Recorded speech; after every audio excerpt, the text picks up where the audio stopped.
السلام علیکم، بسم اللہ الرحمن الرحیم۔ میرے پیارے بھائی ڈاکٹر صاحب، جناب والا، یہ مولوی صاحب سارا جو ہے نا دھوکے کی بات کر رہا ہے۔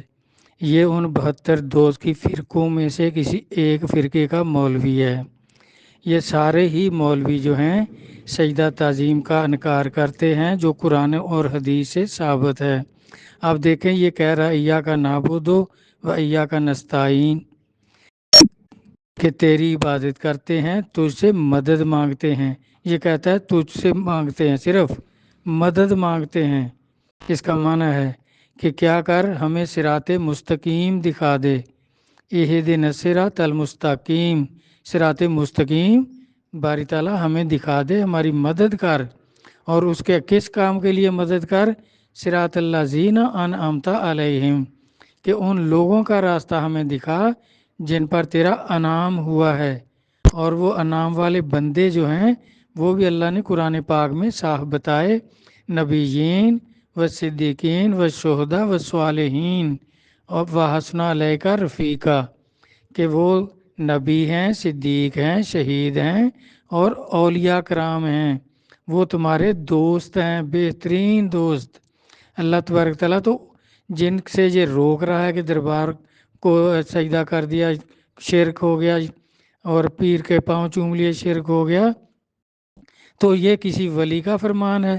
اس کو سمجھ نہیں ہے۔ اگر ان کو سمجھ آتی، قرآن پاک کی سمجھ آتی، تو یہ سارے فرقے دوزخی کیوں ہیں؟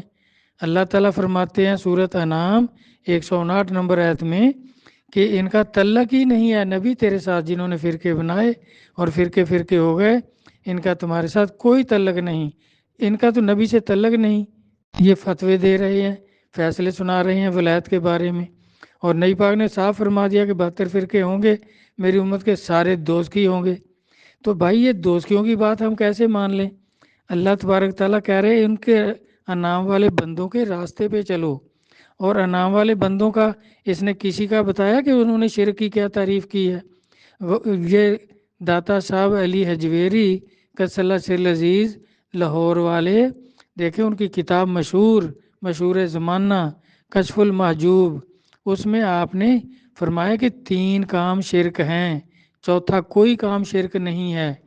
یہ اپنے پاس سے کہہ رہا ہے، کوئی اس نے حوالہ نہیں دیا۔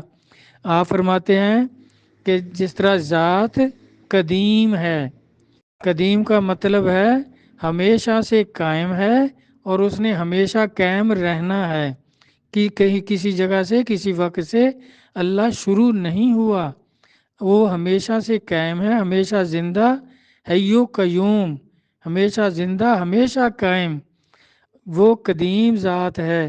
اگر کوئی کسی دوسری ہستی کو کہے کہ وہ بھی قدیم ہے، یعنی وہ پیدا نہیں ہوئی، وہ بھی ہمیشہ سے ہے، تو وہ شرک ہوگا۔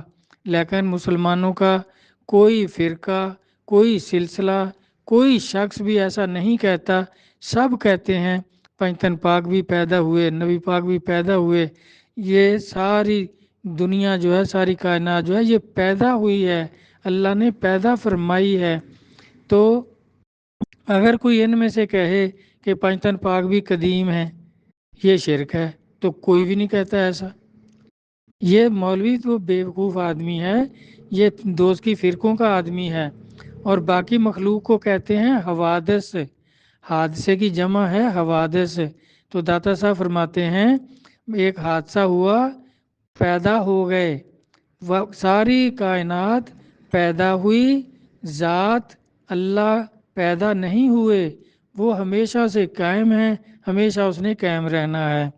تو بھائی کوئی بھی نہیں کہتا کہ دنیا میں کوئی ایسی ہستی ہے جو اللہ کے مقابلے میں قدیم ہے، یہ کوئی نہیں کہتا، کوئی شرک نہیں کرتا۔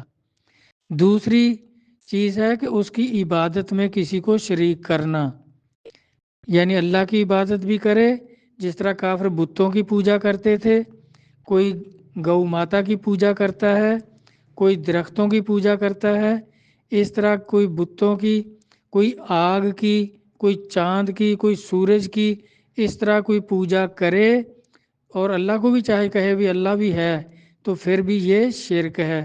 تو مسلمانوں کا کوئی فرقہ، کوئی سلسلہ، کوئی بھی مسلمان اللہ کے سوا کسی کی پوجا نہیں کرتے۔ یہ سجدہ تعظیم جو کرتے ہیں وہ قرآن سے ثابت ہے۔ فرشتوں کو اللہ نے حکم دیا آدم کو سجدہ کرو، تو آدم علیہ السلام اللہ نہیں تھے، اور یوسف علیہ السلام کو ان کے والد، ان کے بھائی اور ان کی والدہ محترمہ نے سجدہ کیا، تو یوسف علیہ السلام بھی آدمی تھے۔ اللہ تعالیٰ نے کہیں فرمایا کہ یہ آیتیں منسوخ ہو گئی ہیں؟ سورہ یوسف آیت نمبر 100 اور آیت نمبر 4 یہ منسوخ ہے، یہ دکھا دے مولوی۔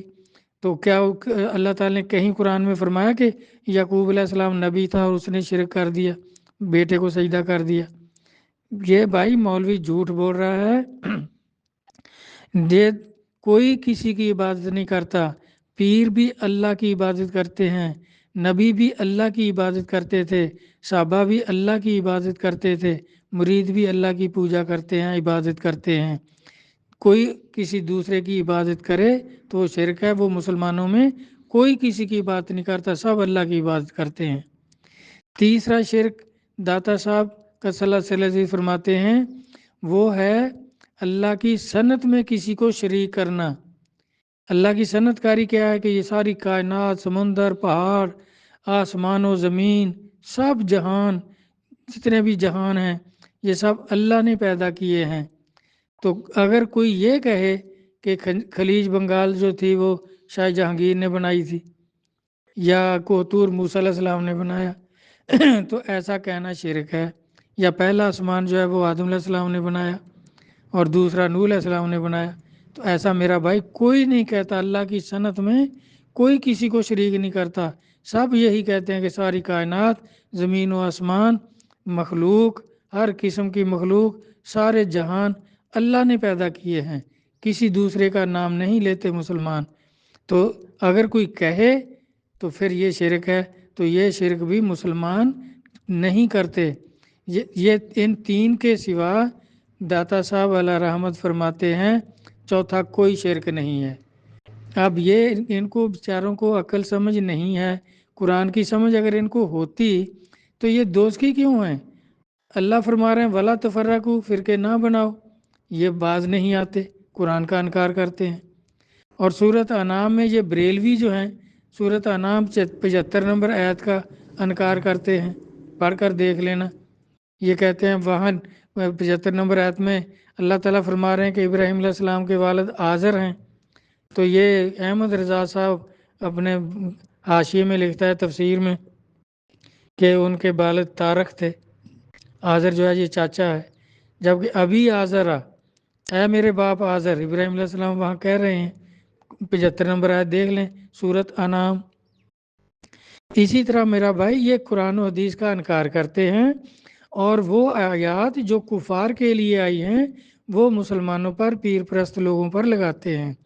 تو اگر یہ ان کو ذرا بھی ہدایت اور قرآن و حدیث کی سمجھ ہوتی تو پھر اللہ اور اللہ کا رسول ان کے لیے سرٹیفکیٹ نہ دیتے کہ یہ سارے فرقے دوزخی ہیں۔ تو میرا بھائی اس دوزخی مولوی کی بات پر غور نہ کریں، جھوٹ بول رہا ہے، جھوٹی وہ آیات کا غلط ترجمہ کر رہا ہے اور مسلمانوں پر لگا رہا ہے۔ اس میں اللہ تعالیٰ صاف تو کہہ رہے ہیں کہ میری عبادت کرو، مجھ سے مدد مانگو، نستعین، مدد مانگو، کس چیز کے لیے؟